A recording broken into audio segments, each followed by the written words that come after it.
দুর্গাপুজো তো আর পুরো 1 মাস দেরি। তো আমার রেসিপি দেখে একবার তোমরা বাড়িতে নারকেল নাড়ু বানিয়ে দেখো, অবশ্যই খেতে দারুণ হবে।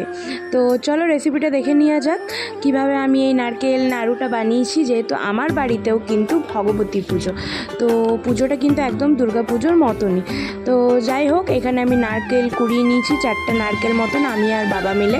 বাবা বলতে আমার শ্বশুরমশাই। এখানে কিন্তু গুড়টাকেও হালকা ভেঙে নিয়েছি। হ্যাঁ, এইটা কিন্তু গুড়ের নাড়ু করব। চিনির নাড়ু আমার কিন্তু ফেভারিট, বাট যেহেতু সবারই জন্য করছি তো বাড়িতে বললো গুড়ের নাড়ুটাই করো। তো যাই হোক, এখানে আমি নারকেলটাকে ভালোভাবে কুড়ে গুড়টা নিয়ে প্রথমে নারকেলটাকে দিয়ে একটু নেড়ে চেড়ে নিয়েছি। এরপরে আমি কিন্তু ওই ভাঙা গুড়গুলোকেও আমি দিয়ে দিয়েছি। এরপর যেহেতু পরিমাণে অনেকটা, তাই একটু ভালোভাবে নেড়ে চেড়ে নিচ্ছি, কি অনেকটা ভারী যেহেতু। তো যাই হোক, এখানে দেখতে পাচ্ছ তোমরা পুরো আমার কিন্তু মাখানো কমপ্লিট হয়ে গেছে ভালো করে খুন্তি দিয়ে। এখানে আমি কিন্তু এলাচটাকে হালকা ডাস্ট করে নিয়েছি, খুব মিহি করিনি আমি, যাতে একটু এলাচের দানা পড়লে মুখে সেন্ট ওঠে আর খুব ভালো লাগে খেতে। তো তোমাদের কার কার নারকেল নাড়ু প্রিয় আমাকে কমেন্ট করে জানিও। আমার কিন্তু খুব ভালো লাগে, আর এই প্রসেসটা একবার বাড়িতে বানিয়ে রাখো, এটা কিন্তু সিক্রেট একটা প্রসেস। তো যাই হোক, তো এটা কিন্তু আমার একটা রাঁধুনির কাছে শেখা। তো এখানে আমি আমুল দুধও নিয়ে নিয়েছি, আমুল দুধটা আমি দিয়ে দেবো। তো আমি পরিমাণে অনেকটাই দিয়েছি, কারণ আমার অনেকটা আছে নারকেল। তো আমি লাস্টে আরেকটু দিয়েছিলাম যাতে পাকটা খুব সুন্দর আসে, তার জন্য আর কি।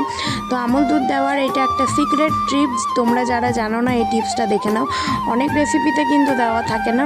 তো এটা কিন্তু আমার একটা সিক্রেট টিপস, অবশ্যই কিন্তু বাড়িতে তোমরা ট্রাই করো, দেখবে দারুণ নারকেল নাড়ু হবে আর কি খেতে। আমাদের তো বাড়িতে সবাই খুব ভালোবাসে।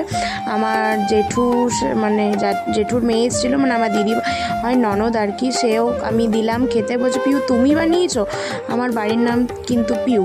তো আমি বললাম হ্যাঁ দিদিভাই আমিই বানিয়েছি। তো খেয়ে কিন্তু খুবই প্রশংসা করলো। তো যাই হোক, এখানে আমি কিন্তু বানিয়ে নিয়েছিলাম, আর এটা সন্ধেবেলায় আমি করছি, কারণ বাচ্চাটাকে আমি আমার ঘুম পাড়াচ্ছিলাম তাই আর কি। তো এখানে কিন্তু সমস্ত নাড়ুগুলো আমি ভালোভাবে পাকিয়ে নিয়েছি, আমি আর বাবা মিলেই। তো আমি করছিলাম, তখনই বাবা বললো দে আমি একটু করে দিই। তো খুব সুন্দরভাবে হয়েছে, দেখতে পাচ্ছ তোমরা কতটা সুন্দর হয়েছে। তো দেখা হচ্ছে নেক্সট ভিডিওতে। বাই, আবারও আসবো নতুন কোনো ভিডিওতে। সবাই ভালো থেকো, সুস্থ থেকো, আর এইভাবেই আমাকে কিন্তু সাপোর্ট করতে থেকো। আরও দারুণ দারুণ টিপস নিয়ে কিন্তু আমি তোমাদেরকে ভিডিও শেয়ার করব। আজ আসি, টাটা।